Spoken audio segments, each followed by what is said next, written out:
Assalamualaikum warahmatullahi wabarakatuh.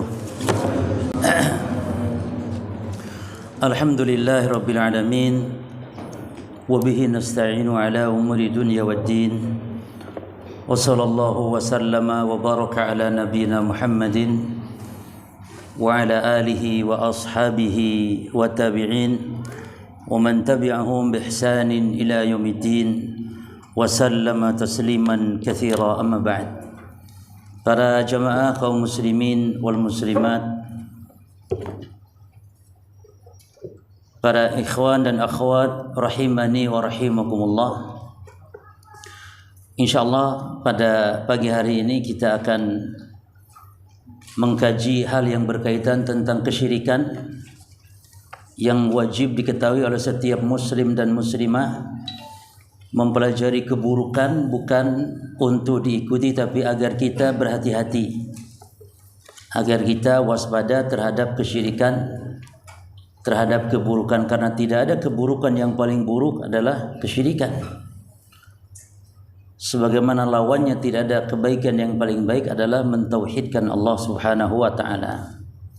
Adapun alasan tema kita kaji berkaitan tentang masalah ini adalah betapa banyak di antara, khususnya di masa sekarang, betapa banyak kaum muslimin yang imma tidak memahami atau menganggap remeh dalam masalah kesyirikan. Padahal tidak ada perjamaah dosa yang kalau tidak ditaubati Allah tidak akan memberikan rahmat dan ampunan kecuali hanya kepada kesyirikan. Ini sangat membahayakan. Allah mengatakan innallaha la yaghfiru an yushraka bihi wa yaghfiru ma duna dzalika liman yasha. Sungguhnya Allah tidak mengampuni dosa kesyirikan, dan Allah akan ampuni dosa di bawah, bukan selain kesyirikan, tapi di bawah kesyirikan bagi siapa yang Allah kehendaki. Demikian pula nanti yang kita bahas tentang bahaya khuturatul syirik, bahaya-bahaya kesyirikan.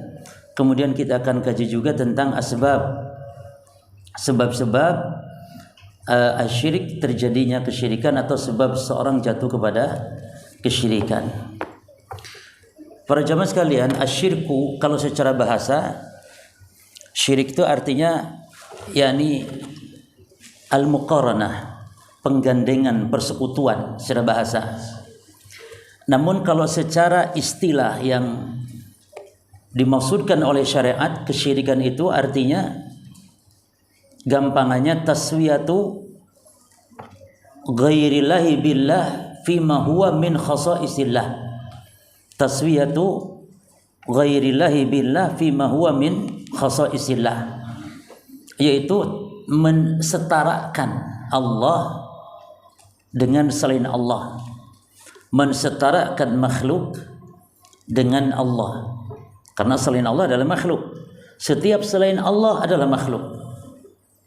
Maka mensetarakan, menyamakan, mempertandingkan ya selain Allah dengan Allah dalam hal apa?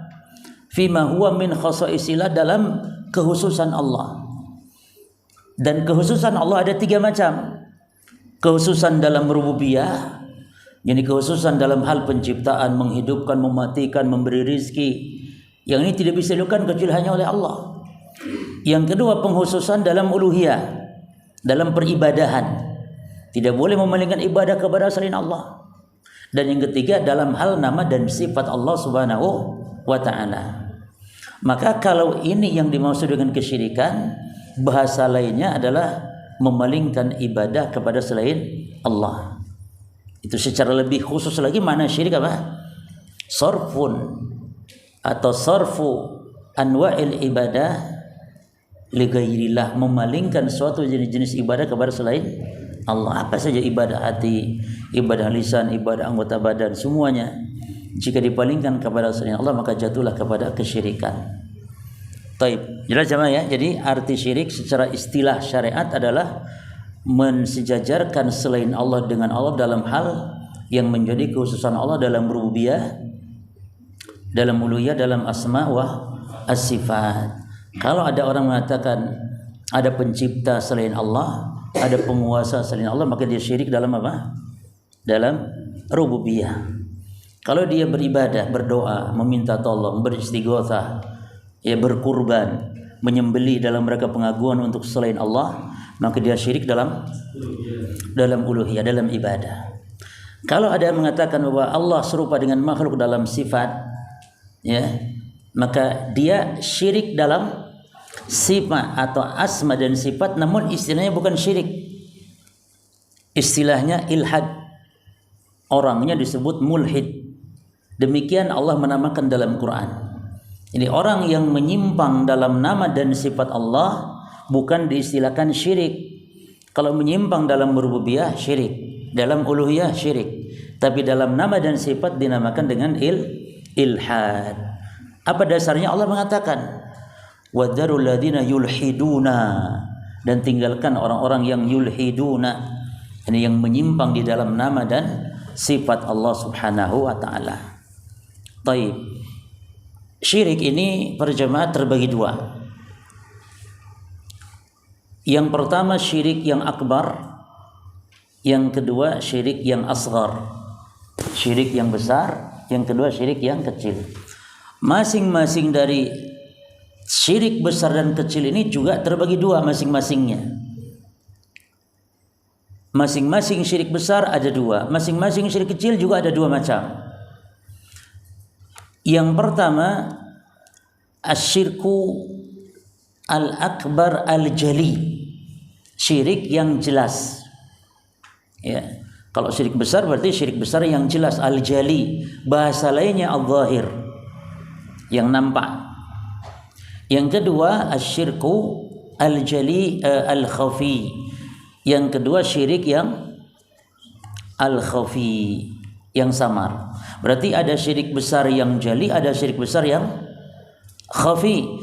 Sebaliknya syirik kecil juga demikian, ada syirkun asghar al-jali yang jelas, ada syirik kecil yang al-khafi. Jelas di sini masing-masing berapa? Dua. Nah sekarang syirik yang jali masing-masingnya, syirik yang jali masing-masingnya ada dua juga lagi. Ini kalau enak pakai bagan itu enak cuma ya.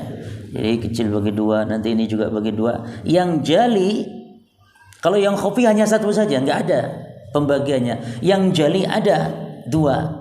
Apa itu yang dua? Yang jali masing-masing baik syirik besar atau syirik kecil. Yang jali ada dua. Yang pertama al-qauli, ucapan. Yang kedua apa jemaah? Al-fi'li, perbuatan.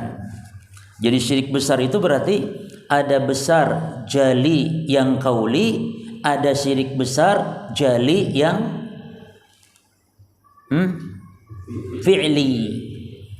Jelas. Syirik kecil juga demikian. Ada syirkun asghar jali al-qauli, ada syirkun asghar jali al-fi'li. Jelas ya? Kalau khafi gimana? Khafi enggak dibagi, khafi hanya satu. Memang khafi samar, artinya tempatnya di hati. Kalau qauli kan ucapan, kalau fi'li perbuatan. Jelas ya? Ini kita mukadimah ini sebelum kita bahas tentang bahaya kesyirikan dan sebab-sebab jatuhnya kepada kesyirikan. Baik. Contoh-contohnya secara singkat sekarang. Syirik besar dulu coba. Syirik besar contohnya yang jali. Dan yang jali yang dalam fi'li dulu. Syirik besar yang jelas nampak dan dia bentuknya perbuatan. Apa contohnya jemaah? As-sujud contohnya ila ghairillah. Contohnya sujud ini perbuatan. Syirik besar karena sujud kepada selain Allah, dan juga dia termasuk yang jali, yang nampak. Ya. Kalau yang kaulinya apa berjemaah? Syirik besar, ya, yang dohir nampak, jali nampak, dan dia kauli bagiannya, ucapan. Nah, apa contohnya? Contohnya al-istighotsah, meminta pertolongan, meminta bantuan, itu istighotsah. Apa arti istighotsah? Talabul ghaus 'inda syiddah, memohon pertolongan kepada selain Allah. Ya. Baik. dia syirik besar jemaah, dan dia jali, dan dia dalam ucapan, jelas ya, atau meminta kepada selain Allah, meminta misalnya rezeki atau anak atau yang lain kepada selain Allah. Kalau yang khafi bagaimana jemaah? Syirik besar tapi khafi, ini ada tempatnya di hati. Kalau khafi, syirik yang besar yang adanya di dalam hati adalah setiap ibadah-ibadah hati yang diperuntukkan untuk siapa? Selain Allah. Macam ibadah itu kan ibadah qauli, ibadah fi'li, ibadah yakni qalbi, ibadah qalbiyah. Apa contoh ibadah qalbiyah? Seperti khauf, al-mahabbah, ar-raja. Ini semua ibadah tawakkul. Ya, tawakkul ini tawakal. Al-khauf takut. Al-khauf as-sir namanya. Takut yang tersembunyi. Ini takut yang dihukumi syirik besar jemaah. Itu contohnya yakni syirkun akbar al-khafi. Ya. Takut kepada selain Allah dalam hal yang tidak bisa dilakukan kecuali hanya oleh Allah. Takut itu ada 3 macam. Satu, takut as-sir tadi, al-khauf as-sir, takut yang tersembunyi. Takut bencana, takut celaka, takut kewalat kepada selain Allah, kepada wali yang sudah mati. Ya. Maka takut kepada jin itu bisa takut yang sifatnya takut yang tersembunyi ini, maka itu syirik besar. Tapi kalau takut kepada jin ada yang hukumnya memang boleh. Ya, makanya takut ada 3 macam tadi. Takut yang pertama apa? Takut al-khauf as-sir. Yang kedua jemaah al-khauf at-tabi'i. Takut yang sifatnya tabiat manusiawi, takut harimau, takut binatang buas, takut orang jahat, takut corona, takut covid, ini takut yang boleh. Jadi jangan sampai loh, masa takut sama covid, kita enggak, takut hanya kepada Allah. Ini salah penempatan jemaah. Takut kepada Allah lain dengan takut kepada covid itu memang wajar, manusia takut kepada wabah, kepada penyakit, kepada yang bisa membahayakan. Maka takut kepada jin ada yang poin ini, tabi'i dia. Bukan takut yang sifatnya takut asir, takut yang tersembunyi kepada jin. Yani takut jin bisa mendatangkan malapetaka berupa bencana-bencana. Ini hanya Allah. Makanya seperti takut kepada Nyi Roro Kidul, ini takutnya yang mana ini? Al-khauf asir, takut yang tersembunyi itu yang syirik besar. Karena takut Nyi Roro Kidul marah, tidak memberi rezeki, tidak memberi ikan dan yang semisal. Maka orang kalau sudah syirik dalam rububiyah, sudah syirik dalam meyakini adanya pencipta, adanya penguasa selain Allah, maka akan jatuh kepada syirik dalam ibadah dengan cara mempersembahkan peribadatan kepada orang yang ditakuti selain Allah. Maka menyembelih kambing, menyembelih sapi atau kepala kerbau, ya, bukan kepala kerbau yang disembelih, ya. Kepala nggak bisa disembelih cuma. Kerbau disembelih, kepalanya dipersembahkan dalam rangka pengagungan kepada Nyi Roro Kidul, atau misalnya di tempat-tempat bencana. Maka ini asyirku fi al-uluhiyah, setelah mereka melakukan kesyirikan dalam rububiyah. Makanya kata para ulama, asyirk fi rububiyah muqaddimatun ala syirk fi al-uluhiyah. Syirik dalam rububiyah itu pendahuluan. Syirik dalam rububiyah itu muqaddimah sebelum jatuhnya kepada syirik dalam ibadah. Kalau dia takut kepada suatu selain Allah berupa takut yang tersembunyi tadi, yang tidak bisa dilakukan kecuali oleh Allah, maka dia akan melakukan ritual ibadah yang harusnya untuk Allah, dia persembahkanlah untuk selain Allah. Contoh menyembelih. Menyembelih itu ibadah jemaah. Menyembelih sapi, kerbau itu ibadah yang hanya diperuntukkan untuk Allah. Menyembelih dalam rangka pengagungan. Ingat ini perbedaannya. Menyembelih karena ada unsur pengagungan, apalagi rasa takut. Maka ini ibadah. Dan ini syirikan syirik besar yang justru dilindungi sekarang ini, diatasnamakan dengan kearifan lokal. Bahkan disebut sebagai salah satu dari aset wisata katanya, yaitu apa? Sedekah bumi atau sedekah laut. Dijadikan aset negara. Ini untuk apa? Untuk yakni perbendaharaan wisata nasional gitu. bahkan didukung. Ini semoga pemerintah memahami masalah ini. Itu kesyirikan para jamaah dalam Islam. Nah, jadi semua ibadah-ibadah hati, entah itu ar-raja, al-khauf, at-tawakkul. Takut yang ketiga belum. Apa takut yang pertama? Takut yang tersembunyi, itu syirik besar. Yang ditakut kepada selain Allah dalam hal-hal yang tidak bisa dilakukan kecuali oleh Allah. Itu perbedaannya takut dengan takut yang lain. Yang kedua takut at-tabi'i, al-khauf at-tabi'i, takut kepada hal yang sifatnya tabiat manusiawi. Kalau seorang sekarang berjemaah takut pocong, walaupun pocong hanya ada di sinetron, ya. Tapi kalau ada orang takut pocong, ini takut yang mana jenisnya ini? Jemaah. Kan pocong kan anggaplah jin gitu ya. Takut jin sebenarnya takut yang mana ini? Syirik?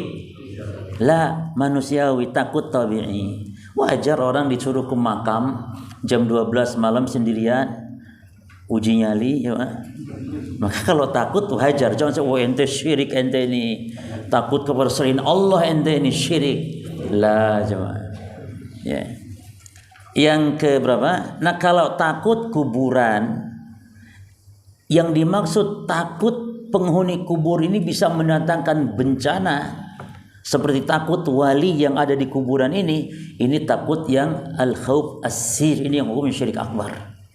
Kan ada orang lewat kuburan takut wali itu sehingga dia caranya jalan sampai ngesot-ngesot jalannya, ya. Karena ini kuburan wali ini, kalau ndak sopan begini bisa kewalat ini. Itu takut yang nomor satu tadi, jemaah. Beda. Maka takut kuburan, ya, takut jin ini bisa dirinci, tidak boleh dimutlakan, dirinci. Yang ketiga takut yang al-muharram, jemaah. Al-khauf al-muharram.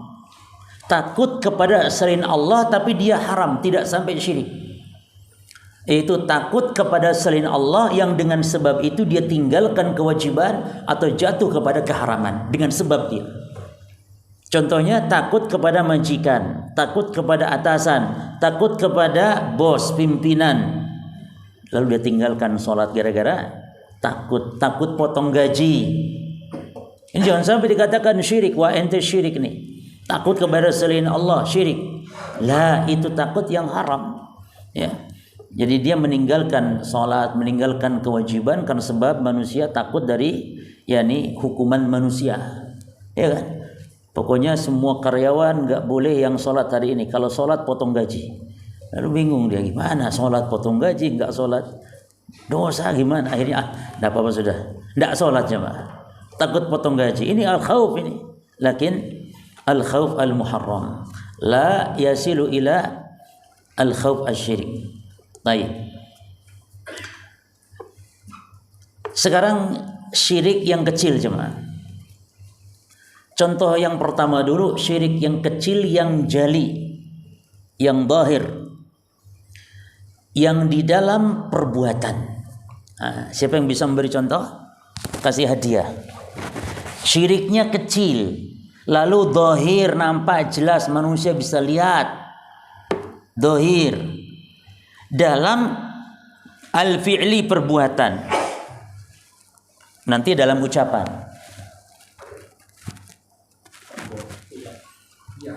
Ria itu khafi, samar, dia itu dalam hati. Zahir, syiriknya zahir, kecil dalam perbuatan. Ada hadiahnya? Enggak ada. Hah? Agar dokter ini bisa sembuh mungkin dengan ucapan perbuatan. Gimana? Kalau Berkat dokter ini saya bisa sembuh. itu ucapan. Ya. Dan juga itu nanti tidak boleh dihukumi syirik dulu. Jadi mengatakan seseorang saya sembuh karena dokter fulan, ini jangan antum hukumi syirik dulu, jangan. Karena ada dua kemungkinan. Setiap perkataan yang ihtimalat tidak boleh diponis dulu sehingga antum minta kejelasan. Apa maksud antum sembuh dengan dokter? Kalau maknanya sebab, maka jemaah ini tidak syirik. Tapi kalau maknanya dokter yang menyembuhkan, ini bukan syirik kecil bahkan, tapi syirik besar. Adapun kalau sudah dipastikan diponis syirik, maka kita hukumi syirik. Contohnya ya nanti ini kan sedang dikaji ini yang syirik kecil ini. Nah, sekarang apa contoh syirik kecil yang dia itu zahir atau jali yang kelompoknya fi'li? Perbuatan, bukan ucapan, bukan hati, bukan perbuatan.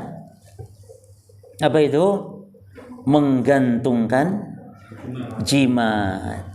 Jadi menggantungkan jimat itu syirik apa itu cuma? Bukan syirik besar, syirik kecil awalnya itu. Maka di situ nanti ada kaidah dalam syirik kecil. Pertama, syirik kecil itu adalah bisa berubah menjadi besar tergantung keyakinan apanya? Hati. Terus yang kedua, syirik kecil walaupun ditinjau dari jenisnya disebut kecil, tapi ditinjau dari tinjauan jenis dosa dia lebih besar daripada dosa besar. Itu syirik kecil. Dua kaidah penting dalam syirik kecil. Apa yang pertama? Asyirkul asghar qad tasiru ilal akbar bihasabi qalbih.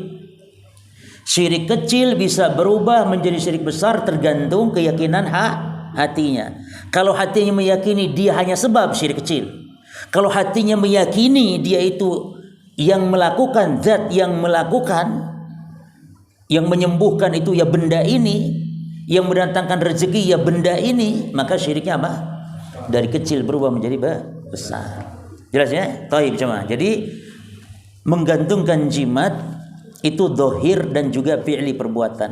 Nah sekarang baru contoh-contoh syirik kecil yang juga dohir namun dalam lisan perbuatan, yaitu dalam rangka mensetarakan oleh lisan Allah dengan makhluk. Seperti mengatakan kalau tidak ada Allah dan kamu.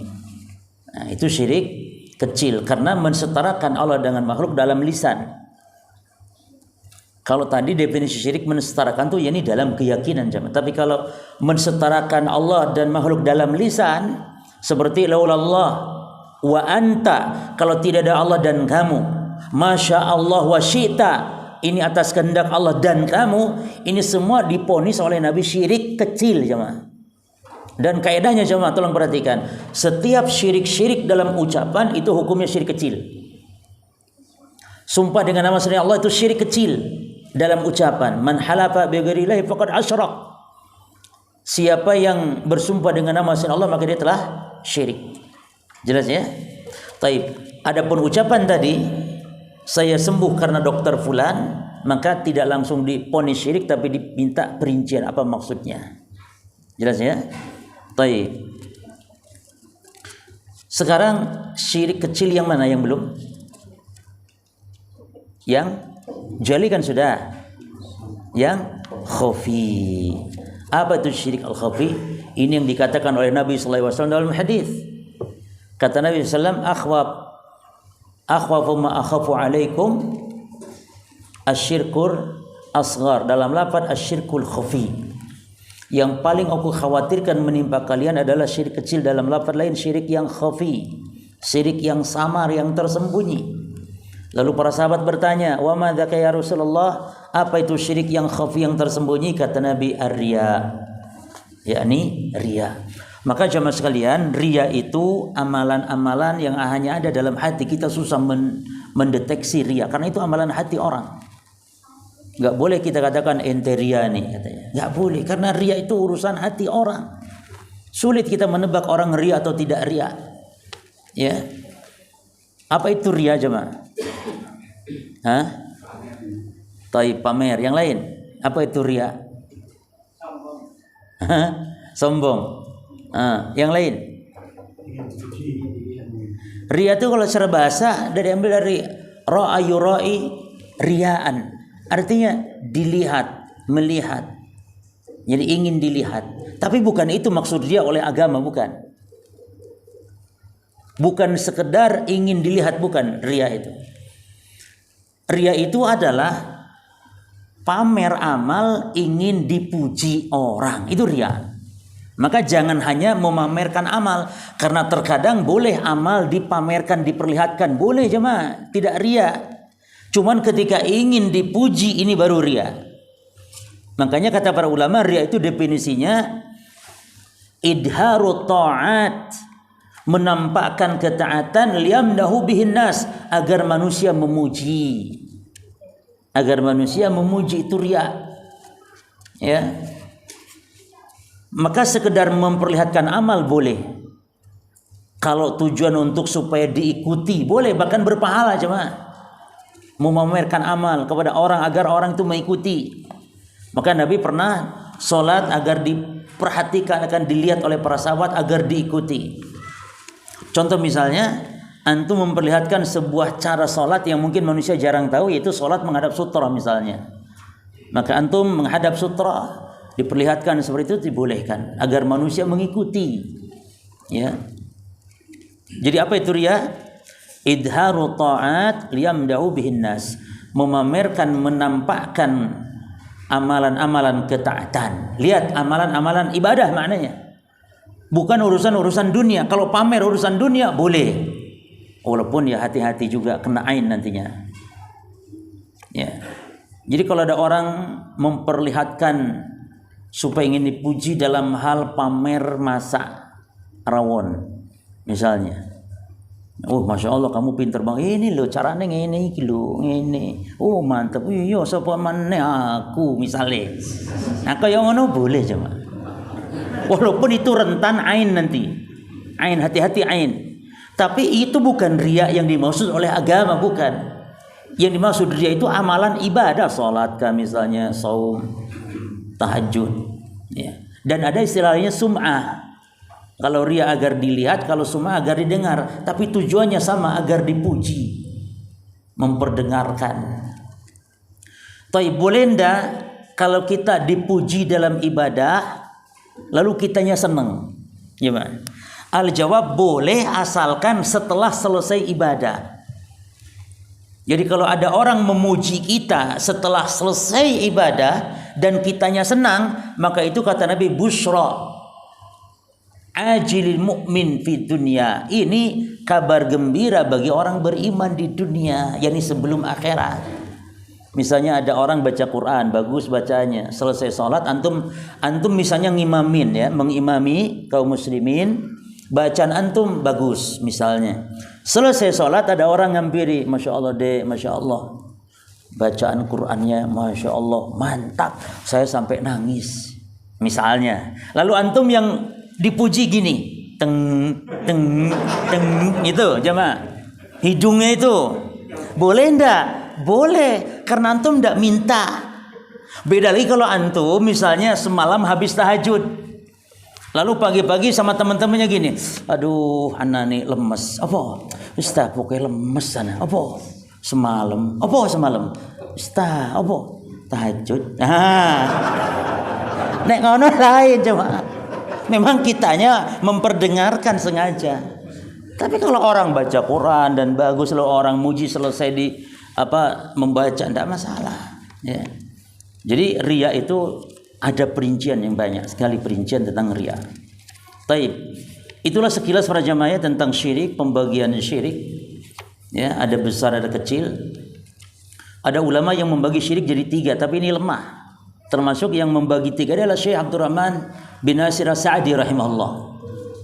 Membagi 3, ini besar, kecil dan khafi. Ya. Syirik besar, syirik kecil, syirik khafi, dibagi 3 syirik. Sebagian ulama tidak setuju. Khafi itu bukan pembagian syirik, tapi khafi adalah bagian dari pembagian besar dan kecil.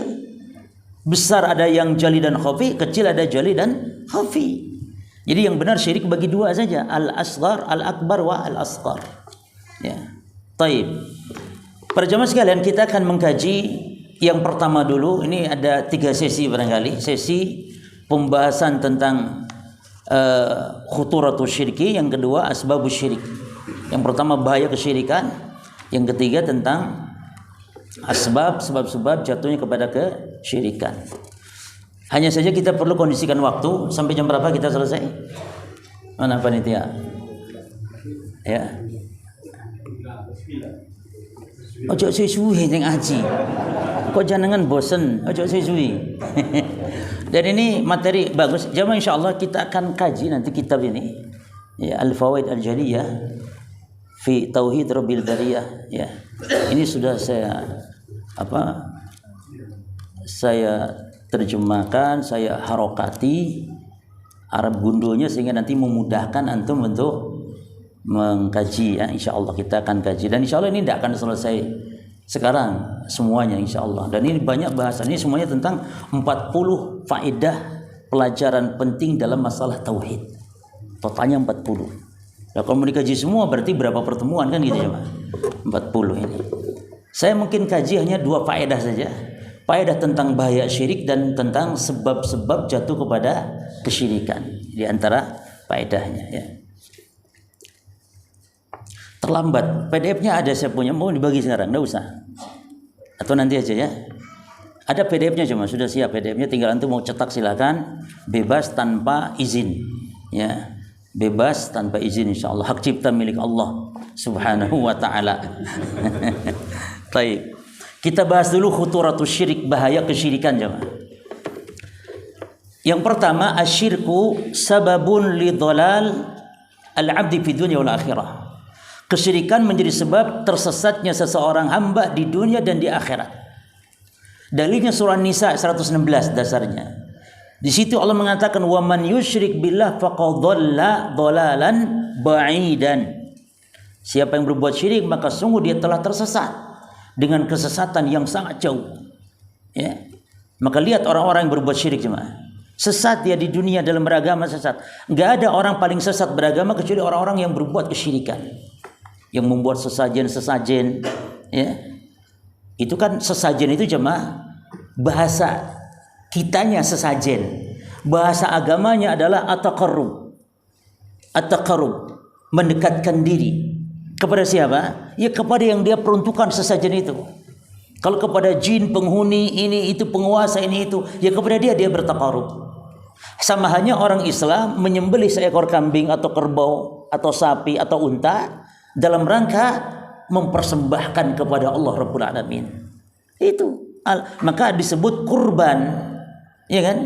Menyembelih ketika Idul Adha disebut kurban, artinya pendekatan diri kita kepada Allah dengan cara mengalirkan darah hewan yang disyariatkan. Darah hewan tidak sembarang hewan. Hewannya harus bahimatul an'am, unta, sapi, kambing. Selain itu nggak boleh, ayam nggak boleh, lele nggak boleh. Karena lele juga piaraan.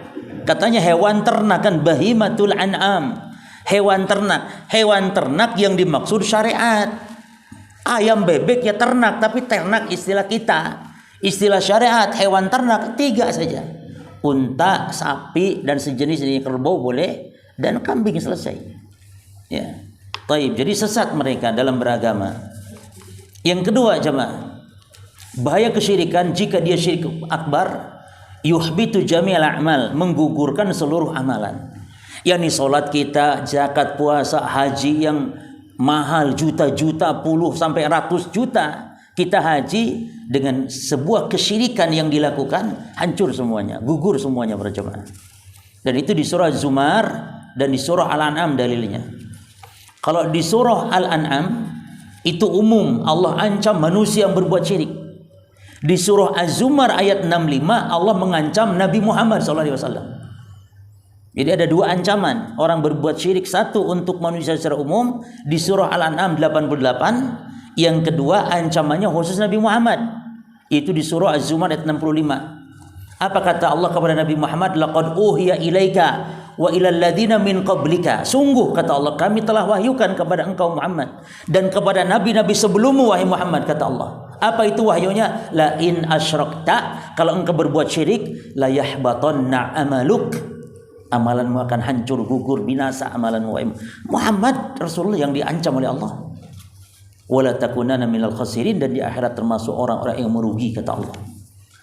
Adapun kalau yang umumnya surah Al-An'am ayat 88, walau asyraku, seandainya mereka berbuat syirik, kata Allah, la habita anhum ma kanu ya'malun, akan hancur gugur apa yang mereka lakukan. Jelas ya? Adapun kalau ada amalan-amalan tertentu jemaah, ketika mungkin ditinggalkan, diancam dengan batalnya amal, maka itu bukan total. Ya. Ada sebuah amalan selain kesyirikan, namun diancam batal amal juga. Contoh orang yang meninggalkan sholat asar jemaah. Nah itu sholat asar ketika ditinggalkan membatalkan amalan-amalan memang, namun tidak total sebagaimana kesyirikan. Kata ulama, yang batal di amalan hari itu saja. Sebagaimana kata Nabi, man taraka sholatal asr faqad habita amaluhu. Siapa yang meninggalkan sholat asar maka batal amalannya. Jadi amalan di hari itu batal. Artinya gugur pahalanya, tidak mendapatkan yakni pahala. Maka ini pentingnya tentang kita wajib wajib menjaga sholat asar. Dan sholat asar ini jamaah ujian, karena dilakukan pada saat manusia pulang kerja, kadang capek, letih, kadang dia di pekerjaan saja banyak yang meninggalkan sholat asar. Apalagi di kota-kota besar jamaah, pulang kerja naik bisnya macet sampai rumah isya, sholatnya di mana coba? Ya. Ya. Mending kalau sholat juga di bis, ada yang yakni ma'asalamah saja ini sudah nanti. Ya. Oleh karenanya ikhwan, salat asar itu salat yang harus kita prioritaskan. Karena Allah juga demikian mengatakan di dalam Al-Qur'an, "Hafidhu 'alas salawati wa salatil wusta."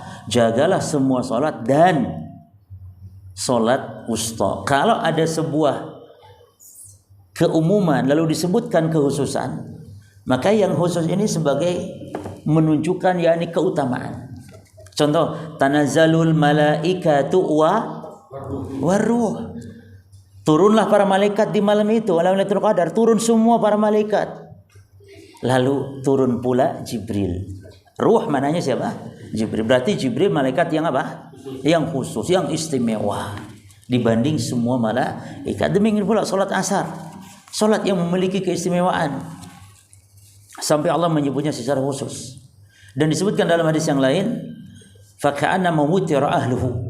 Orang yang meninggalkan salat asar seperti kehilangan anak, istri, seluruh harta keluarga. Bayangkan jemaah, orang yang kehilangan anaknya, istrinya, keluarganya, bangkrut sudah, sebatang kara hidup. Itulah istilah orang yang meninggalkan salat asar. Maka mari kita jaga. Makanya ada pahala khusus.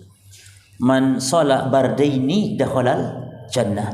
Siapa yang salat di dua waktu yang dingin, maknanya salat subuh dan salat asar, maka dia akan masuk surga. Oh, salat yang lain sama masuk surga, tapi disebut salat asar, menunjukkan pengkhususan pada jemaah. Baik ya. Yang ketiga, di antara bahaya kesyirikan, asyirku al-akbar sababun lil khulud finnar. Syirik besar itu menyebabkan kekalnya di neraka. Wa hirmanil jannah, dan diharamkan sama sekali tentang surga. Ini dalilnya ucapan Nabi Isa kepada kaumnya dalam Quran. Ucapan Nabi Isa dalam surah Al-Maidah ayat 72. Apa kata Nabi Isa kepada kaumnya? Kepada Bani Israel, "Innahum man yusyrik billah faqad haramallah alaihil jannah wa ma'wahun nar wa ma lidh-dhalimin min ansar." Sesungguhnya siapa yang berbuat syirik kepada Allah, maka Allah haramkan baginya surga dan tempat kembalinya neraka, dan tidak mendapat pertolongan sama sekali dari Allah. Maka syirik yang besar itu kalau masuk neraka dia tidak akan kembali selamanya, kekal di dalamnya. Beda dengan orang yang bertauhid walaupun ada dosa yang menyebabkan harus masuk neraka, maka dia tidak akan kekal di dalam neraka. Sehingga kalau ahlun nar ada dua macam, dua kelompok. Beda dengan ahlul jannah. Kalau ahlul jannah tidak ada istilah yang keluar dari neraka, dari surga, enggak ada. Kalau orang yang masuk neraka ada dua golongan, ada yang kekal. Ini bagi mereka berbuat syirik walaupun orang Islam. Ingat ya kawan, walaupun orang Islam tapi berbuat syirik dengan syirik besar, kekal di dalam neraka. Dan yang kedua bagi orang-orang kafir yang memang tidak pernah masuk Islam sama sekali. Ya. Dan nanti akan ada yang keluar dari neraka. Ini yang disebut dengan al-juhanamiyun namanya. Yang mantan-mantan atau veteran neraka jahanam. Dan itu nanti di surga. Sehingga penduduk surga nanti akan ketahuan, ada dua tanda. Ada yang mantan, ada yang asli. Asli surga ya nih. Ada yang mantan. Itu kalau mantan ketahuan nanti. Ada tandanya. Ya. Itu para veteran neraka jahanam, al-juhanamiyun, yang mendapat syafaat atau mendapat rahmat. Bisa jadi enggak dapat syafaat sama sekali, tapi dapat rahmat Allah Subhanahu wa taala. Makanya kata Nabi, yakhrujuna minan nar bisyafa'ah. Keluar mereka dari neraka dengan sebab syafaat. Dalam hadis yang lain kata Nabi, syafaati li ahlil kabair min ummati. Syafaatku bagi pelaku dosa besar dari kalangan umatku. Fahiya nailatun insyaallah man mata min ummati la yusyriku billahi syai'a. Dan dia didapatkan, syafaat Nabi itu didapatkan bagi orang yang mati dalam keadaan tidak berbuat syirik. Walaupun ada dosa lain tapi di bawah apa jemaah dosanya? Kesyirikan. Seperti berzina, seperti mencuri, minum khamar. Itu dosa-dosa besar namun di bawah kesyirikan. Maka kalau ini bahaya kesyirikan, tentu kita para jemaah lebih ditekankan tentang kehati-hatian kita. Nah, yang keempat, asyirku a'zamu zulmi. Kesyirikan itu adalah dosa yang sebesar-besarnya dosa. Ya, di surah Luqman ayat 13 antum lihat dalilnya. Ketika Luqman mau memberi wejangan kepada putranya, apa kata Luqman? Ya bunayya la tusyrik billah inna syirka la dzulmun azim. Wahai anakku, jangan berbuat syirik. Karena kesyirikan adalah dosa yang paling azim, yang paling besar. Ya. Yang kelima berjemaah, annallaha ta'ala bari'un minal musyrikin wa rasuluhu sallallahu alaihi wasallam. Ya. Allah dan Rasulnya berlepas diri dari orang-orang yang berbuat kesyirikan. Ini enggak direken sama Allah, dicuekin sama Allah, tidak diberi rahmat sedikit pun oleh Allah Subhanahu wa taala. Dalam surah At-Taubah ayatnya. Nah, annallaha bari'un minal musyrikin wa rasuluh. Sesungguhnya Allah berlepas diri dari orang-orang yang berbuat syirik. Demikian pula Rasulnya sallallahu alaihi wasallam. Nah, kemudian yang ketujuh, yang berapa? Yang keenam, asyirku al-akbaru yubihud dam wal mal. Syirik besar itu menghalalkan harta dan darah. Artinya orang kafir, orang yang berbuat syirik itu dibolehkan untuk dibunuh, dirampas hartanya kalau dalam peperangan. Ya, coba ya. Jadi maksud halal darahnya, halal hartanya ini dalam kondisi ketika peperangan. Adapun kalau kondisi aman, damai, tidak boleh sembarangan menumpahkan darah harta walaupun orang kafir. Apalagi menumpahkan darah orang apa? Islam. Ini walaupun orang Islam bertengkar, mereka perang berjamaah. Ya, itu tidak boleh dirampas hartanya sebagai harta rampasan peperangan. Itu bagi orang kafir saja, orang yang berbuat syirik.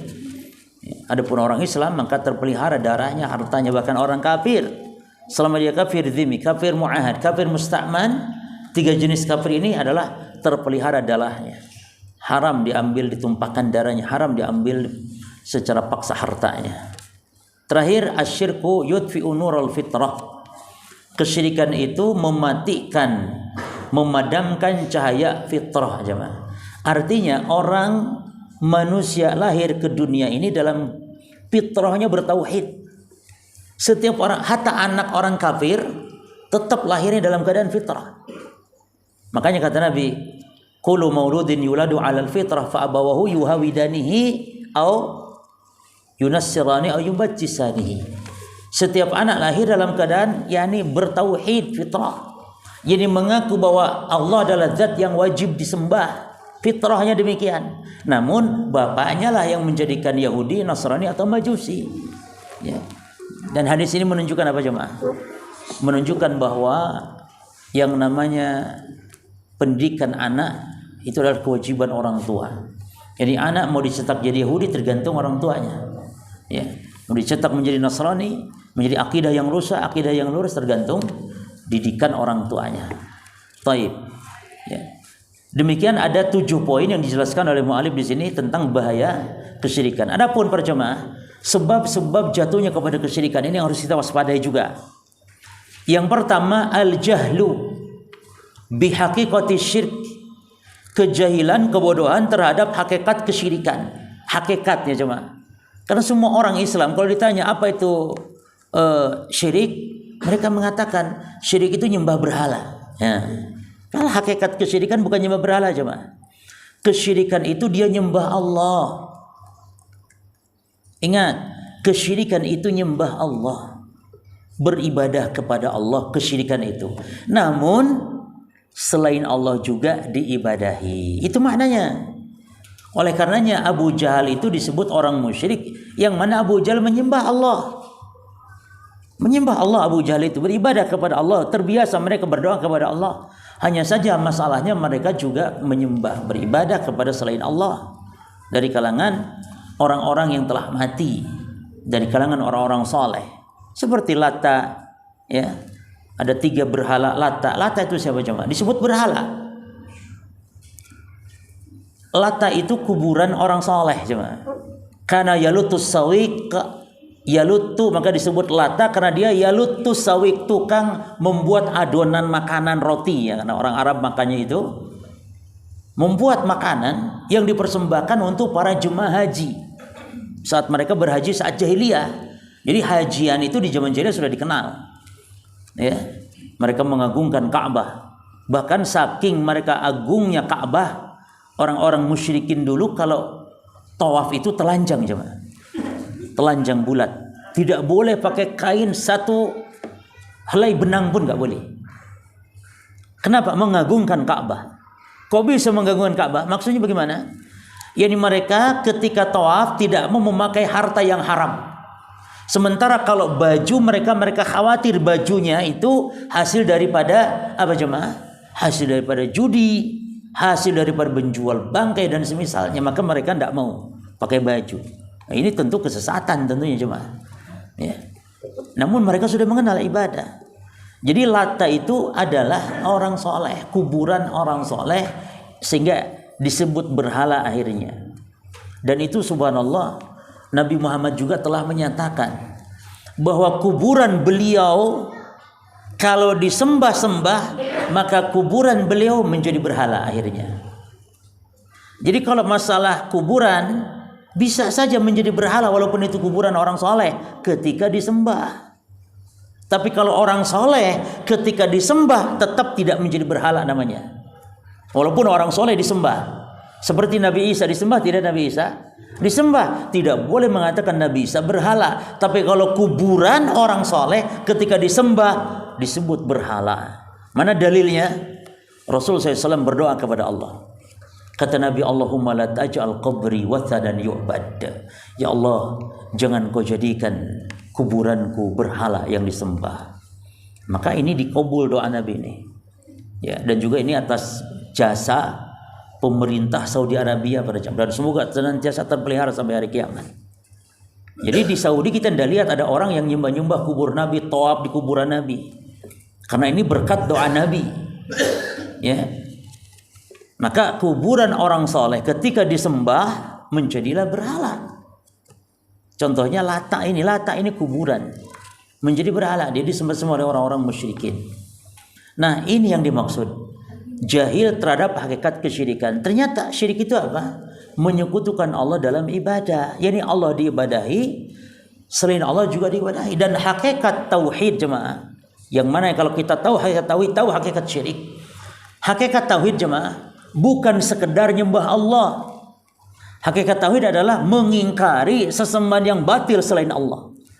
Ada orang mungkin nyembah Allah, enggak berbuat syirik enggak dia, tapi dia tidak mengingkari sesembahan-sembahan batil selain Allah. Dia tidak ingkari orang yang menyembah kepada selain Allah. Artinya gini, kata dia, tidak apa-apa, saya tidak berbuat syirik, saya hanya menyembah kepada Allah. Tapi orang mau berbuat syirik tidak masalah, silahkan, boleh-boleh saja. Nah, ini yang termasuk tidak bertauhid dengan benar. Maka ingkari kesyirikan. Kalau mampu dengan tangan, ingkari kesyirikan itu jemaah. Kalau mampu, tidak mampu dengan lisan, tidak mampu dengan hati. Ya.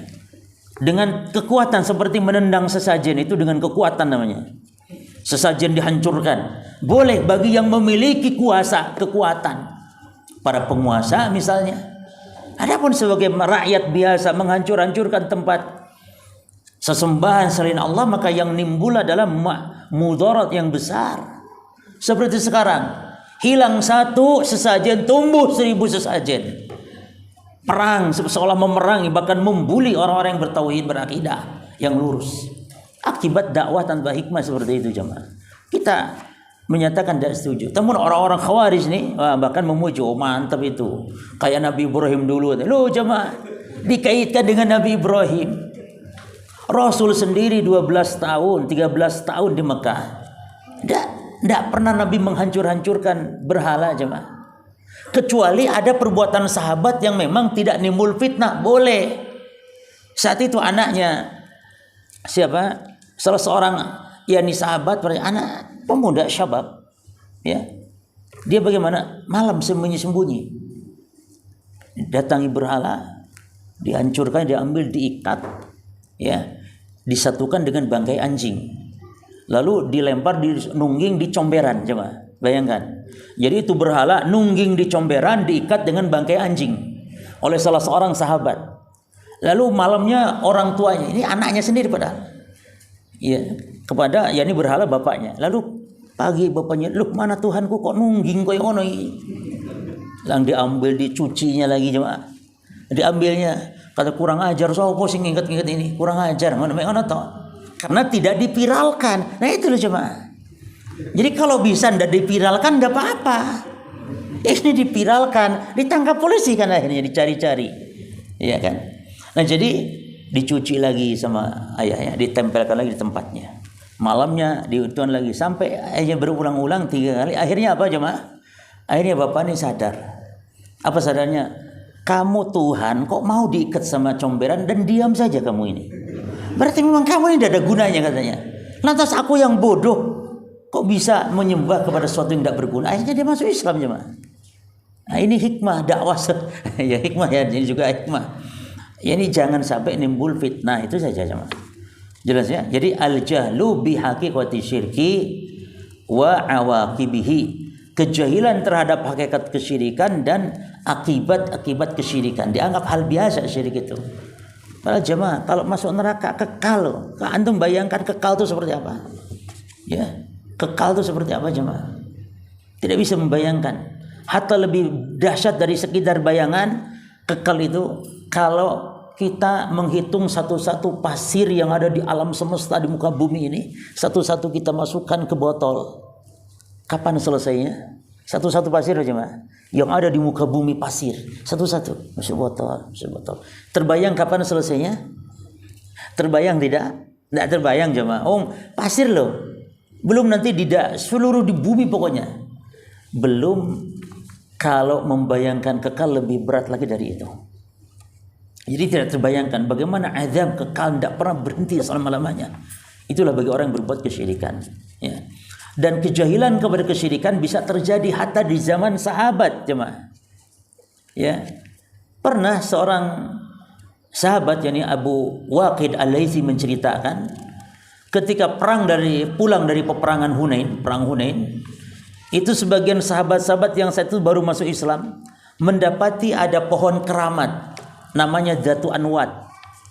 Pohon keramat yang dikeramatkan oleh orang-orang jahiliyah. Jadi yang kebiasaan suka mengkeramat-keramatkan itu adalah perbuatan orang jahiliyah jemaah. Sama halnya kalau sekarang ada istilah kubur keramat, pohon keramat, apa keramat. Itu orang-orang jahiliyah. Jadi mereka orang jahiliyah itu menganggap ada sebuah pohon sampai dinamakan Dzatu Anwat karena banyaknya gantungan-gantungan yang suka digantungkan apa benda-benda yang dianggap ingin berkah, ingin benda itu manjur digantungkan di pohon itu sehingga disebutlah Dzatu Anwat yang banyak gantungannya. Ya, pedang-pedang mereka tuh orang-orang Arab jahiliyah dulu digantungkan di pohon itu. Kalau sudah digantungkan berkeyakinan nanti akan apa pedangnya? Manjur dan ampuh. Itu. Kalau dagangan digantungkan supaya pelaris, itu yang dimaksud pohon keramat. Nah, ketika sahabat dan Rasul lewat di pohon itu, sebagian sahabat ini yang baru masuk Islam jemaah. Makanya tidak boleh nuduh sahabat, masa sahabat sebodoh itulah. Ini sahabat-sahabat yang baru masuk Islam. Dia mengatakan kepada Nabi, "Ya Rasulullah, ij'al lana dzata anwat kama lahum dzatu anwat." Ya Rasulullah, tolong buatkan untuk kita-kita ini orang Islam Dzatu Anwat, pohon keramat. Sebagaimana mereka orang jahiliyah juga punya pohon keramat itu. Itu lewat. Maka Nabi mengatakan subhanallah, kata Nabi. Dalam lafaz Allahu Akbar. Jadi ketika kaget terhadap sesuatu maka boleh ucapnya subhanallah atau Allahu Akbar. Kalau antum melihat akhwat cantik, kaget enggak antum? Kaget jemaah. Kaget. Nah itu kaget jangan dipelentengin terus, tapi subhanallah. Segera tundukkan lagi. Dan itu gratis, halal. Kalau cuman sekilas info. Makanya kata Nabi kepada Ali, ya Ali, la tutbi'in nadra an nadra. Wahai Ali, jangan kamu ikuti pandangan dengan pandangan berikutnya. Fa inna halaka al-ula wa laysat al-akhirah. Karena halal bagimu pandangan pertama, tapi pandangan berikutnya haram, kata Nabi. Jadi kalau ahwat kelihatan gitu dapat. Cuman kalau kelihatan mungkin cantik dan semel, maka baca apa? Subhanallah. Ya. Maka kalau kaget-kaget itu baca subhanallah. Contoh jemaah, kenapa kalau imam salah bacanya subhanallah? Kenapa enggak yang lain? Enggak alhamdulillah gitu. Kenapa? Kenapa? Apa hikmahnya subhanallah? Supaya kalau dengar subhanallah imam tuh kaget. Imam tuh jadi berpikir, "Apa iki ono apa aku? Apa salah aku ini?" Makanya imam kalau ada ucapan di belakang subhanallah, imam harus mikir sih. Apa iki? Pikir. Baru oh iya, berarti aku kelihatan lupa ini, lupa itu. Kalau sampai salam ternyata imam ndak ingat, maka antum kasih tahunya kapan? Ya setelah salam kasih tahu, Pak Imam tadi jenengan lupa tahiyat awal. Oh ya. Apa yang terjadi? Sujud sahwi 2 kali sujud tanpa baca tahiyat. 2 kali sujud. Jadi sujud 2 kali sujud itu ya. Jadi sujud sahwi itu 2 kali sujud, bukan 1 kali. Ya. Kalau imam yang ngeyel gak gelem, mosok sih aku ndak. Iya Pak Imam, mosok sih. Dan imam ndak boleh. Perhatikan jemaah ya. Imam tidak boleh ngeyel kalau ada makmum yang memberitahu, walaupun mungkin dianya merasa ndak salah. Paham jemaah? Imamnya merasa tidak salah, tapi makmum memberitahukan Pak Imam jenengan kurang serakaat. Maka selama ada 2 orang atau lebih yang bicara, maka imam harus taat turut. Sebagaimana Rasul pernah demikian jemaah. Rasul pernah sholat asar itu 2 rakaat. 2 rakaat. Assalamualaikum. Sahabat yang lain merasa, oh mantap ini kayaknya ayat baru turun ini sebenarnya. Sehingga sebagian pada pulang duluan. Sura'an mungkin yang punya keperluan pulang duluan. Yang sop-sop belakang tuh pulang. Sebagian sahabat diam, tapi nggak ada yang berani menegur Nabi. Abu Bakar ada di situ, Umar ada, nggak berani jemaah. Menunjukkan betapa wibawanya Nabi SAW. Tapi Nabi setelah salam di 2 rakaat itu jemaah, beliau begini, menghilangkan jari begini, ya. Maka ini menunjukkan boleh. Terus beliau begini, di pojokan dekat mihrab beliau di dekat tempat sholatnya, duduk di sebatang kayu yang terlintang di masjid saat itu. Dia gak ada yang berani ngomong, karena bisa jadi memang wahyu turun baru, yakni sholat dikurangi, atau memang Nabi lupa, tapi gak ada yang berani. Ada seorang sahabat yang dikenal dengan Dzul Yadain, si pemilik 2 tangan, artinya tangannya cacat, cuman dikenal hanya dengan sebab kecatatannya. Jadi boleh jemaah ya menggelari seseorang dengan kecacatannya asal memang dianya rela ridho dan sudah dikenal. Ya, seperti si pincang misalnya. Boleh asal dianya rela ridho dan sudah dikenal. Misal Pak Muhammad Sendi. Muhammad Akeh, ono sing Muhammad pincang dulu. Oh iya. Nah gak apa-apa Muhammad pincang. Tapi kalau menggibah, menghina ya enggak boleh cuma. Hanya menggelari kalau sudah dikenal. Akhirnya si Dzul Yadain ini sahabat ini, karena dia yang mungkin merasa suka bercanda dengan Nabi biasa, ya, akrab dengan Nabi, maka dia tanya, "Ya Rasulullah, hal nasaita am qasarta?" Wahai Rasul, apakah engkau memang mengqasar salat sengaja atau memang kau lupa? Perhatikan pertanyaannya. Lupa atau sengaja mengqasar? Apa jawaban Nabi? "Ma nasaitu wa ma qasartu." Kata Nabi, aku ndak lupa, aku juga enggak mengqasar. Apa? Nabi katakan aku ndak lupa dan aku nggak mengqasar. Oh, repot nih wis nggak lupa nggak mengqasar padahal sholatnya 2 rakaat. Ya itu coba. Aku ndak lupa, nggak mengqasar, tapi kok 2 rakaat. Oh, berarti memang ada kesalahan ini. Tapi cuma sahabat diam. Akhirnya Nabi pun setelah itu nanya kepada sahabat yang lain, "Akama qala Dzul Yadain?" Wahai sahabat-sahabat, apa benar yang dikatakan si Dzul Yadain? Yang bahwa aku salat 2 rakaat? Kata sahabat yang lain, "Na'am ya Rasulullah." Maka akhirnya Nabi tidak banyak ngomong jemaah. Langsung masuk ke tempat sholatnya. Beliau sholat lagi 2 rakaat dan beliau sujud sahwi ba'da salam. Sujud sahwinya setelah salam jemaah. Pertanyaannya, kenapa Nabi sujud sahwi setelah salam? Ya, karena dalam kaidahnya gini jemaah. Sujud sahwi itu dengan sebab 3 perbuatan. 1 karena kelebihan-kelebihan sholat. 2 karena kekurangan-kekurangan sholat. Kalau kelebihan-kelebihan sujud sahwinya ba'da salam. Kalau kekurangan-kekurangan sholat sujud sahwinya adalah sebelum salam. Dan kalau ragu atau lupa maka boleh ba'da atau sebelum salam. Sekarang Rasul sujud sahwinya kenapa ba'da salam? Berarti ada yang apa? Enggak. Apa jemaah? Tidak. Nabi sujud ba'da salam, sujud sahwinya karena kelebihan. Pertanyaan saya, apa yang lebih? Hah? Nah. Kalau rakaat kan sudah pas. Berapa rakaatnya berarti? 4 kan ada yang Nabi kelebihannya salam jemaah. Salam yang harusnya 2 kali ke kiri ke kanan ini menjadi berapa? 4 kali. Maka Nabi sujud sahwi ba'da salam. Nah, di sini menunjukkan para jemaah sekalian, apa yang kita sampaikan masalah ini adalah bahwa kalimat subhanallah itu disyariatkan ketika menegur imam yang lupa agar imam itu teringat, karena lafaz subhanallah menunjukkan adanya hal yang ganjil, hal yang aneh, kekaguman.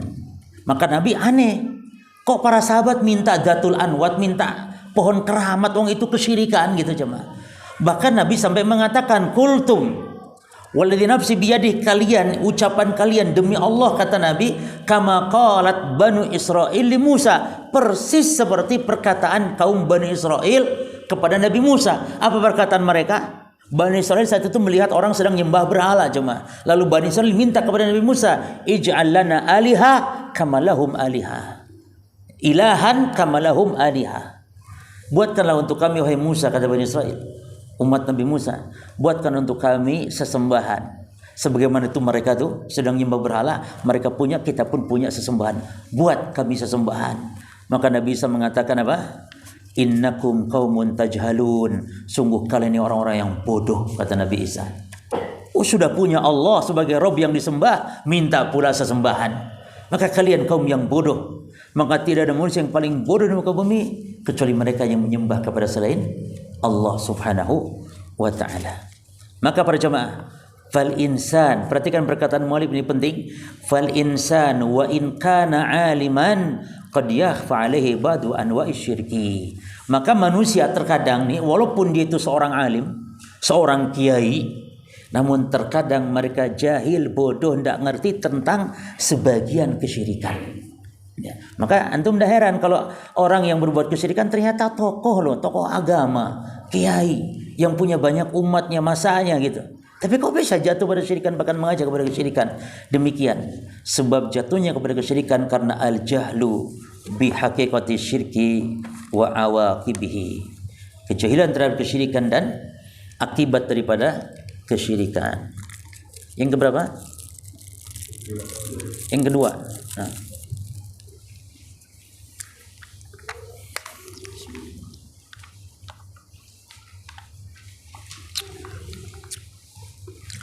Yang kedua sebab jatuh pada kesyirikan jamaah adalah qillatul khauf minasyirik. Yani sedikitnya rasa takut dari kesyirikan. Ya. Allah Ta'ala berfirman tentang Nabi Ibrahim jemaah. Nabi Ibrahim itu nabi, bapak moyangnya para nabi. Tapi demikian takutnya beliau jatuh kepada kesyirikan, jatuh anak cucunya kepada kesyirikan. Antum lihat dalam surah Ibrahim ayat yang ke-35 para jemaah. Surah Ibrahim ayat yang ke-35. Apa doa Nabi Ibrahim? Wajnubni wa baniya an na'budal asnam. Ya Allah, jauhkanlah aku dan anak cucuku, anak keturunanku dari menyembah berhala. Subhanallah. Maka ada sebagian orang yang mentakwil maksud jauhkan dari menyembah berhala itu katanya dunia maksudnya. Karena Nabi Ibrahim tidak mungkin katanya takut menyembah berhala, nggak mungkin. Nah ini keliru jemaah. Nabi Ibrahim mengatakan jauhkan ya Allah dari menyembah berhala, itu hakikatnya demikian. Cuman mereka nuduhnya bahwa itu Wahabi memang. Kalau Wahabi pakai ayat itu ayat secara tekstual saja. Lihat hakikatnya itu ya itu katanya. Lah, ayat memang harus pada dohirnya jemaah dipahami. Kalau mau dipahami kepada makna lain ini butuh dalil. Kita tafsirkan kalau memang ada dalilnya.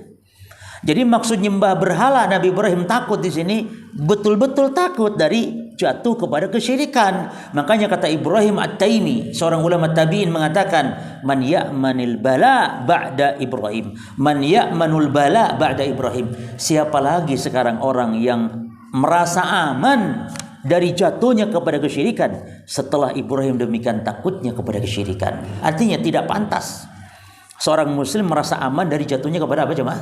Kesyirikan. Ya. Maka banyak orang yang salah juga katanya, ngapain dakwah tauhid kepada orang Islam? Orang Islam itu sudah bertauhid katanya. Tuh dakwahi orang ateis, dakwahi orang-orang yang anti Tuhan tuh katanya. Lah, salah jemaah. Kalau orang yang kafir itu sudah jelas-jelas memang manusia tahu itu kafir, itu ateis jelas. Tapi yang bahaya itu ketika orang Islam tidak tahu kesyirikan sehingga jatuh kepada perbuatan syirik dan itu disebut dianggap Islam. Ya kan jemaah? Membuat sesajen untuk orang atau untuk jin. Itu kalau orang tidak paham disangkanya itulah Islam. Disangkanya gitu kalau tidak diluruskan. Tidak didakwahkan apa hakikat tauhid, apa itu bahaya syirik jemaah. Makanya kemarin itu aneh jemaah. Yang membuat sesajen di Semeru sana itu adalah orang-orang Islam. Namun ketika ditendang kok yang marah ormas Hindu. Apa ini kaitannya? Yang buat sesajen orang Islam, ditendang oleh orang Islam. Walaupun yang nendang salah. Saya katakan yang nendangnya yang salah, bukan mengingkari kesyirikan. Mengingkari kesyirikan wajib. Namun caranya itu pengingkaran itu yang kita salahkan. Nah, yang aneh yang marah ormas Hindu, berarti sesajen ini milik siapa sebenarnya? Milik siapa sebenarnya? Ya, kalau milik orang Hindu ya berarti orang Islam harus sadar kenapa melakukan hal-hal seperti itu. Kalau milik Islam ya Hindu jangan marah, kan gitu. Ya, namun yang jelas bukan bagian dari Islam sama sekali. Ya, Islam mempersembahkan persembahan itu kepada Allah dengan cara yang telah disyariatkan dengan menyembelih kurban, ya. Atau dengan ibadah-ibadah yang disyariatkan. Nah, maka para jemaah, wa hadza yujabu 'alal insan an yata'allam, maka ini wajib bagi setiap orang untuk mempelajari tauhid, wa ya'rif hatta la yaqa fi syirk wa huwa la yadri, sehingga jangan sampai jatuh kepada kesyirikan sementara dia tidak menyadari. Maka wa nahu idza qala, ketika dia berkata misalnya, saya tidak tahu itu kesyirikan, saya nggak tahu itu apa tauhid, maka berarti orang ini ada di atas kebahayaan yang paling bahaya gitu jemaah. Sungguh ini sangat berbahaya ketika orang Islam ketika ditanya apa itu tauhid, apa itu syirik, sehingga dia mengatakan tidak tahu. Bahkan ini termasuk jahlun murakkabun, termasuk jahil murakkab, kebodohan yang berganda. Kebodohan murakkab ini kebodohan kuadrat gitu, bukan kebodohan biasa. Ya, orang Islam tidak tahu apa itu kesyirikan karena ayat Quran dari awal sampai akhir penuh sekali dengan penjelasan apa tauhid, apa itu syirik. Nah, demikian. Yang ketiga,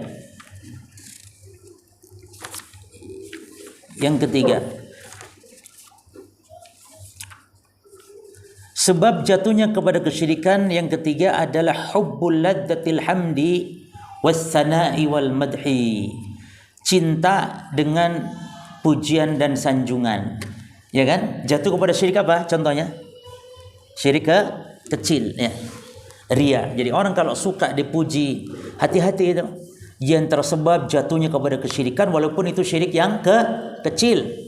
Namun ingat jemaah, Nabi sampai mengatakan kepada para sahabat, akhwafu ma akhafu alaikum indi minal masihid dajjal asyirkul khafi. Yang paling saya khawatirkan menimpa kalian, lebih saya khawatir lagi daripada fitnah Dajjal. Padahal fitnah Dajjal itu fitnah yang paling dahsyat yang akan ditimpakan nanti ke penduduk di muka bumi ini jemaah. Namun kata Nabi, aku tidak khawatir. Lebih khawatir lagi apa? Fitnah kesyirikan yang tersembunyi. Taib. Kenapa Nabi tidak khawatir umatnya kena fitnah Dajjal? Walaupun Nabi mengatakan fitnah yang terdahsyat sepanjang sejarah manusia. Tapi Nabi kok tidak khawatir. Karena orang beriman akan tahu tentang hakikat Dajjal. Jadi syaratnya agar selamat dari Dajjal cukup dia betul-betul beriman, ada di atas pemahaman agama yang lurus, selesai. Ya. Karena kata Nabi, orang yang beriman akan tahu ketika Dajjal datang sehingga dia bisa menghindar. Ya. Orang beriman tahu dia, ciri-ciri Dajjal tahu, maktubun baina ainai, tertulis di antara dua matanya. Berarti Dajjal matanya berapa? 2. Tertulis baina ainai, di antara dua matanya, kaf fa ra, dalam lafaz kafir. Yani yaqruha kullu muslim kull mu'min hatta walau kana ummiyan. Terbaca semua oleh orang beriman walaupun dia buta huruf, dia bisa baca. Orang beriman dia bisa baca alif ba ta sa, dia bisa baca huruf Arab sama sekali, tapi ketika Dajjal muncul dia bisa membaca kafir. Oh, ini Dajjal, berarti bisa dia selamat. Adapun yang tidak bisa baca, yang tidak beriman, yang kena syubhat-syubhat, maka dia akan ngikut Dajjal karena tidak tahu kalau itu Dajjal. Karena Dajjal punya sifat-sifat ketuhanan, Pak. Bisa menghidupkan orang mati, bisa menurunkan hujan langsung. Ya. Maka orang yang tidak tahu akan jatuh kepada fitnah Dajjal. Ya. Nah, Nabi lebih khawatirkan bukan itu. Karena orang beriman akan bisa baca itu Dajjal. Tapi yang Nabi khawatirkan, orang yang jatuh kepada syirik yang tersembunyi. Apa syirik tersembunyi? Nabi definisikan dengan yaqumu rajul, ya, fayusalli fayuzayyinu salatahu lima fi min man yarhu minar rijal, atau kama qala sallallahu alaihi wasallam. Dia salat, berdiri salat, lalu perbagus salatnya dengan sebab orang melihat. Apa itu namanya? Riya. Dan riya, ikhwan, bisa jatuh walaupun orang yang sudah ngaji lama, bahkan bisa saja riya jatuh kepada orang yang sudah ngaji tauhid. Maka itu bahayanya riya. Syirik kecil itu. Ya, bisa ikhwan yang sudah ngaji pun jemaah bisa. Walaupun mungkin ikhwan yang sudah ngaji insyaallah dia tidak akan jatuh kepada syirik akbar. Dia tidak akan nyembah-nyembah kuburan insyaallah kalau orang sudah ngaji tauhid.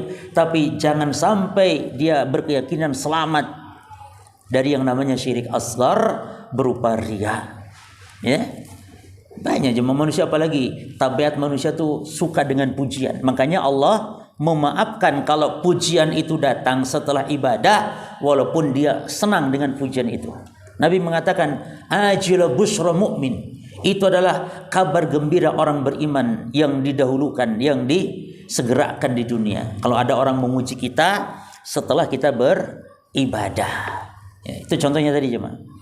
Ada orang yang setelah sholat mungkin, Masya Allah sholatnya tadi bagus ya, saya senang lihat orang sholat kayak jenengan ini. Sholatnya tuh kayak tenang, khusyuk gitu, ndak sholat gerasa-gerusu gitu. Saya enak lihat sholat jenengan tadi. Lalu jenengan ini teng hidungnya gitu ya, ndak masalah, karena jenengan ndak minta dipuji. Dan jenengan waktu sholat tadi tidak ingin dipuji, tidak. Tapi kok ada orang muji setelah itu, ndak masalah. Itu kabar gembira yang Allah segerakan sebelum kita juga nanti diberi kabar gembira di akhirat. Ya. Jadi banyak hal-hal yang sebenarnya bukan riya, dianggap riya jemaah. Contoh termasuk jemaah, kalau ada orang nyumbang sumbangan, pembangunan masjid atau apa, itu mesti suka ngomong gini, tolong ya jangan tulis hamba Allah saja.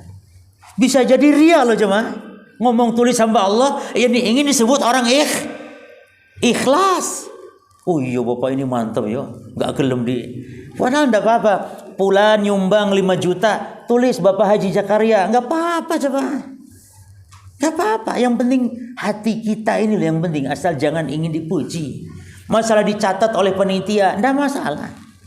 Bahkan bisa jadi motivasi itu. Loh, Pak Haji Zakaria loh, mek dodolan sapi toh. Tapi masjid nyumbang 100 juta.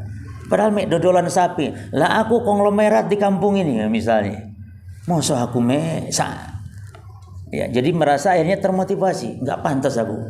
Oh bapak pulan perusahaan, usahanya opo sedikit usahanya, tapi kok nyumbangnya banyak. Motivasi orang. Tapi kalau memang jenengan khawatir, maka boleh untuk menyembunyikan amal. Ya, boleh jemaah, dan itu baik.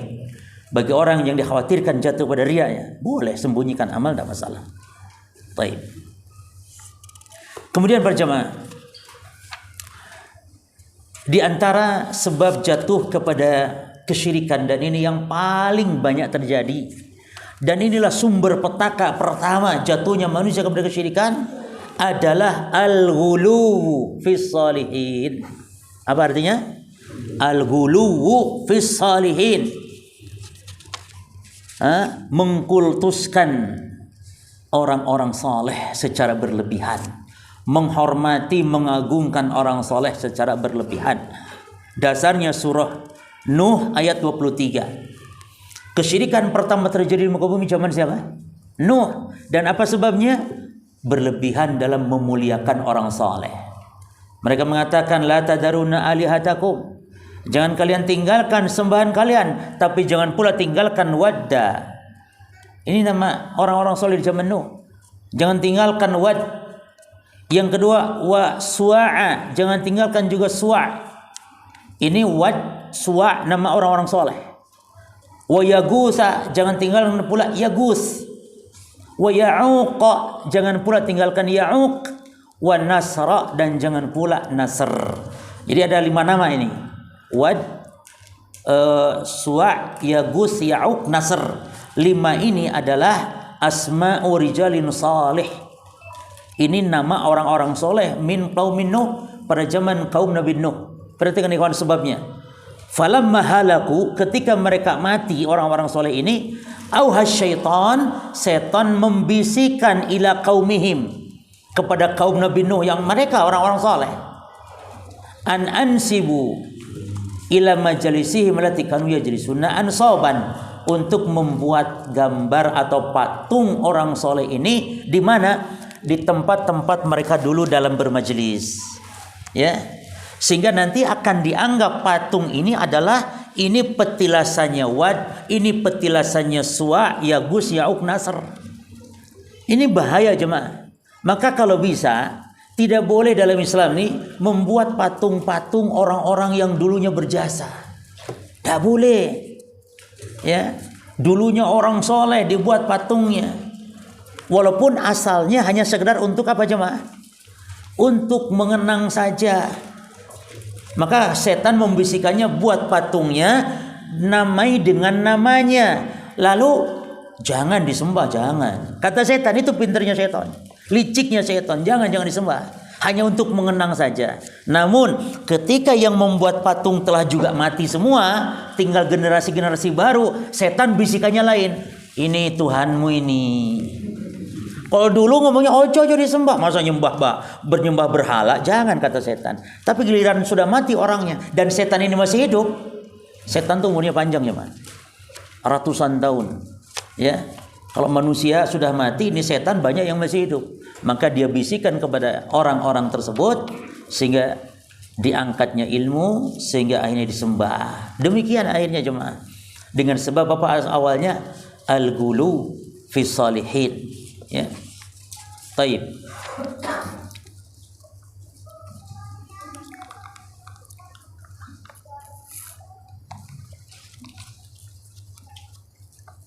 Kemudian para jamaah sekalian yang berikut, yang keberapa? Hah? Masuk 5 ya?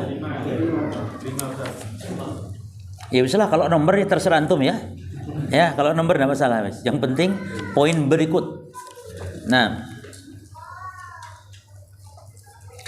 al-firaru minadz-dzam, menghindari celaan.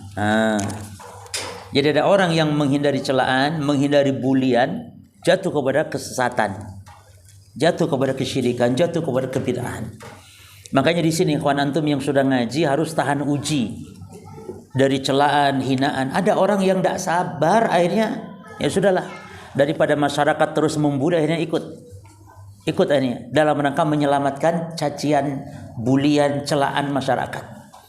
Di antara orang seperti ini siapa coba? Padahal hatinya meyakini kebenaran Rasulullah, namun karena takut dicela, akhirnya ikut kepada agama nenek moyangnya, yaitu paman beliau Abu Talib.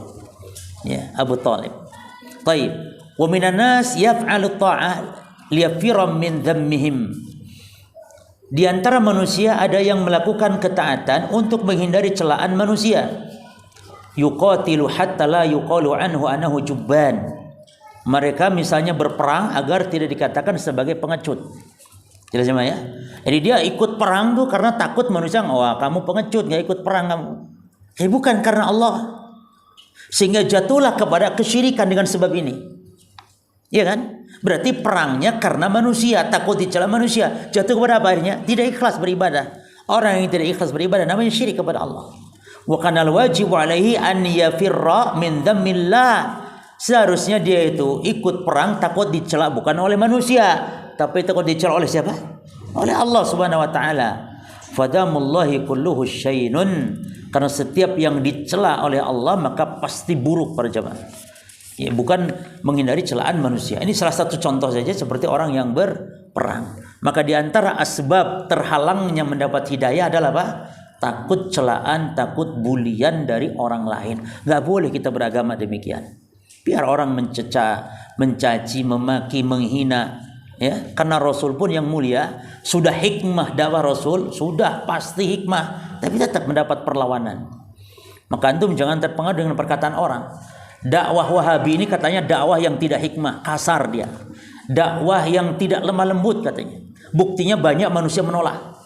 Loh jemaah, manusia menolak dakwah bukan berarti dakwahnya tidak benar, tidak hikmah. Berapa banyak dakwah yang hikmah? Nabi Muhammad dakwanya sangat-sangat hikmah, tapi ditolak dengan kasar. Dituduh Nabi ini pemecah belah. Dituduh Nabi SAW adalah orang-orang yang memecah belah keluarga umat. Dituduh Nabi orang gila, orang yang sesat menyimpang. Maka kalau demikian para Nabi, para Rasul, maka kenapa kita kok kecewa? Kita harus sabar jemaah. Maka di antara prinsip yang kita senantiasa pelajari apa? Ilmu, amal, dakwah, sabar. Ilmu, amal, dakwah, sabar. Selesai sudah. Ya. Baik, oleh karenanya pasti akan mendapatkan celaan, hinaan, gangguan. Maka Rasul pun mengatakan, la tazalu ta'ibatun min ummati dhahirin 'alal haqq. Orang yang berada di atas jalan kebenaran itu senantiasa jemaah. Kelompok yang seperti itu akan senantiasa mendapat pertolongan. Ya, akan selalu mendapat yakni kemenangan dari Allah. La yaduruhum, perhatikan kata Nabi. La yaduru man khadalahum wala man khalafahum. Tidak akan membahayakan mereka orang yang mencela, orang yang menyakiti, mengganggu, enggak. Jadi menunjukkan orang yang dia di atas kebenaran, di atas jalan Rasul, sunnah Rasul dan para sahabat pasti akan mendapatkan gangguan. Ini kepastian. Maka kalau antum tidak diganggu itu belum. Tapi jangan mengharap. Jemaah, oh kalau gitu berarti minta aja sekarang. Jangan. Kalau antum dakwah nggak ada gangguan, itu maknanya berarti belum datang gangguan. Karena pasti jemaah. Hanya saja jangan minta gangguan, jangan minta penyakit. Tapi kita pasti sakit.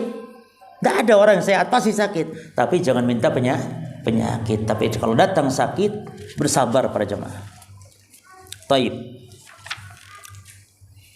Selesai para jemaah, hanya saja satu poin terakhir yang akan kita sampaikan adalah betapa kalau kesyirikan sudah merasuk ke dalam jiwa, maka sulit untuk mengeluarkannya. Ini bahasan penting ini jemaah.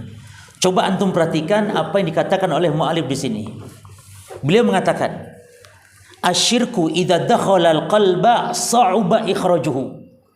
Jika kesyirikan sudah merasuk ke dalam hati, maka sulit untuk mengeluarkannya. Fandur ila asari syirki wa uruqihi. Maka perhatikanlah bekas kesyirikan yang terjadi di zaman dulu, yang terjadi di zaman siapa? Kaum Nabi Nuh. Fa inna hadhil asnam baqiyat min yaumi ubidat. Maka berhala-berhala yang ada di zaman Nabi Nuh itu ternyata sampai sekarang masih berada. Berhala-berhala tersebut. Hatta bu'itsa Muhammad, sampai kapan berhala itu muncul? Sampai Nabi Muhammad diutus. Jadi yang namanya berhala-berhala di penduduk Mekah, orang-orang Quraisy, itu berhala yang asalnya dari zaman kaum Nabi Nuh. Sampai Nabi Muhammad datang barulah dihancurkan berhala tersebut. Namun coba bayangkan berapa lama jarak dari Nabi Nuh sampai Nabi Muhammad jemaah. Berhala terus ada, kesyirikan itu terus ada berjemaah. Fasyirku idza waqa'a azimu raf'ihi wasyadid. Maka jika kesyirikan sudah terjadi, maka akan sangat susah, sulit untuk menghilangkannya. Fa inna Nuhan ma kamali bayanihi. Padahal Nabi Nuh saat itu yang dengan penjelasan wa nushi dan nasihat-nasihatnya, wa da'wati dan dakwahnya yang maksimal. Bagaimana dakwah Nabi Nuh? Lailan wa nahara sirran wa jahra. Nabi Nuh loh jemaah, siang malam dakwah, secara sembunyi-sembunyi terang-terangan dakwah. Berapa? Alfasanah ila khamsina aman. 1000 tahun kurang 50 berapa jadi? 950 tahun dakwahnya. Ma ajabatu illa qalil. Tidak ada yang memenuhi dakwah Nabi Nuh kecuali sedikit saja. Dalam riwayat hanya yang ikut perahu saja jemaah. Kapal Nabi Nuh berapa orang? Riwayat ada yang mengatakan 12 orang. Ada yang mengatakan 80 orang. Padahal dakwahnya 950 tahun. Betapa sulit dakwah orang yang kalau sudah terasuki dengan kesyirikan. Coba antum lihat di masyarakat. Berat. Alasannya apa? Ini adat. Ini kan baik dalam rangka menghormati leluhur. Jadi akal-akalan yang main. Ya. Kita tidak minta kepada ahli kubur. Kita memuliakan orang kubur. Orang yang ada dalam kubur. Kita mendoakannya. Tidak ada. Ini peninggalan leluhur kita agar kita hidup barokah. Jadi demikian, sangat sulit untuk mengeluarkan orang dari kesyirikan, ya. Maka wa ma'adalika agraqallahu ahlal ard. Walaupun demikian tetap Allah menenggelamkan seluruh penduduk bumi karena sebab kesyirikan. Tapi perhatikan, tilkal asnam al khamsah, 5 berhala yang 5 tadi itu tetap ada. Padahal Allah sudah binasakan. Ya, yang berbuat syirik di zaman Nabi Nuh nggak ada lagi yang selamat kecuali yang ikut perahu Nabi Nuh saja. Tapi ternyata berhala yang 5 masih tetap ada, ya, sampai masa Nabi Muhammad SAW diutus. Maka ini memberikan pelajaran bagi kita apa jemaah, betapa besarnya pengaruh kesyirikan. Idza khalatal quluba sa'uba zawaluhu. Kalau sudah merasuk ke hati sulit untuk dihilangkannya. Kaifana asnaman ubidat ala waqti awali rusul wa ma kasaraha ila akhirhum. Bagaimana berhala yang awal disembah-sembah di zaman Rasul pertama Nabi Nuh lalu bisa dihancurkan di zaman Nabi yang paling akhir yaitu Nabi Muhammad SAW. Berarti masa yang sangat panjang, ya, kesyirikan itu. Nah sekarang di zaman umat Muhammad setelah berhala dihancurkan oleh Nabi, maka muncul kesyirikan berhala-berhala yang baru tentunya. Maka dakwah tauhid belum selesai sampai kita diwafatkan oleh Allah Subhanahu wa taala. Kemudian ada poin penting lagi, ya, hanya saja mungkin mengingat waktu. Insyaallah mungkin kapan-kapan jemaah kita bisa melanjutkannya. Bisa melanjutkan bahasan-bahasan seperti ini, dan mungkin tidak apa-apa kita sampaikan poin terakhir bahwa kesyirikan di zaman kita sekarang lebih berat, lebih besar daripada kesyirikan di zaman dahulu. Kenapa? Dari 2 sisi jemaah. Ya. Dari 2 sisi.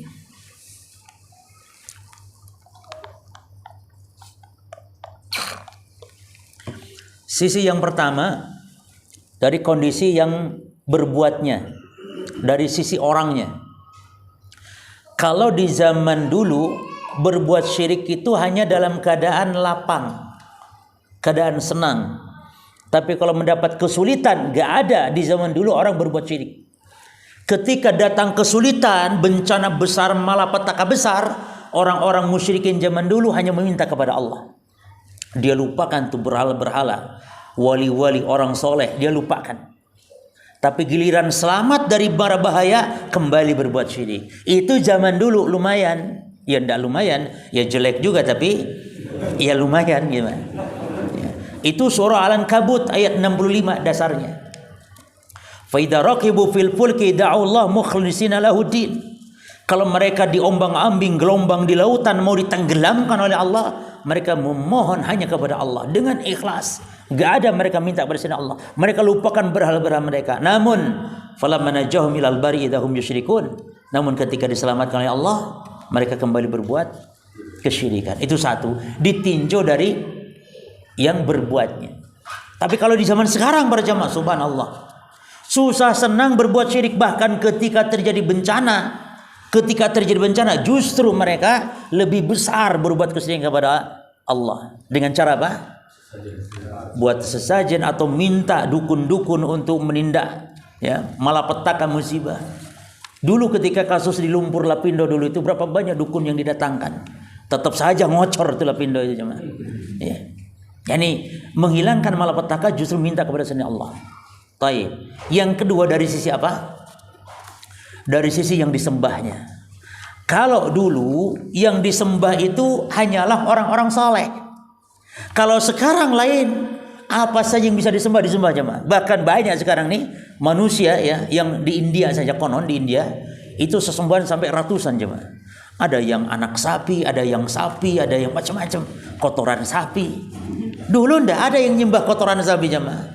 Mengkeramatkan, memuliakan kotoran sapi itu kan sama dengan mengagungkan. Ini bentuk ibadah. Karena hakikat ibadah itu adalah merendahkan, menghinakan diri, pengagungan kita kepada Allah, itu ibadah. Maka kalau merendahkan diri, mengagungkan, memuliakan sesuatu seperti memuliakan Allah, maka ini bentuk menyembah. Ya. Karena sampai dilumurkan itu yang namanya kotoran sapinya, bahkan sampai ada yang meminum. Kalau kotoran unta diminum, betul itu menyembuhkan jemaah ya. Tapi kalau yang lain tidak ada dalilnya pada jemaah. Baik, ala kulli hal demikianlah dalam kaidah musyriki zamanina asyadu syirkan min musyriki Quraisy. Orang musyrik zaman sekarang lebih besar berat daripada kemusyrikan orang-orang Quraisy atau orang-orang terdahulu. Nah, wallahu taala alam, demikian berjamaah yang bisa kita sampaikan. Insyaallah saya bagikan nanti PDF ini ya. Yang mau mencetak silahkan, dan mudah-mudahan di kesempatan lain kita bisa mengkaji lebih banyak, karena ini kitab namanya intisari pelajaran-pelajaran penting tentang tauhid, ada 40. Itu saya bahas cuma 3 faedah. 3 berarti sisa berapa? Coba 37 ya, 3 faedah itu berapa jam tadi? Lumayan, hampir 2 jam. Nah, kalian antum kalikan saja. Ya, 37 kali 2 jam. Baik, wallahu alam. Subhanakallahumma bihamdika asyhadu an la ilaha illa anta astaghfiruka wa atubu ilaik. Assalamualaikum warahmatullahi wabarakatuh.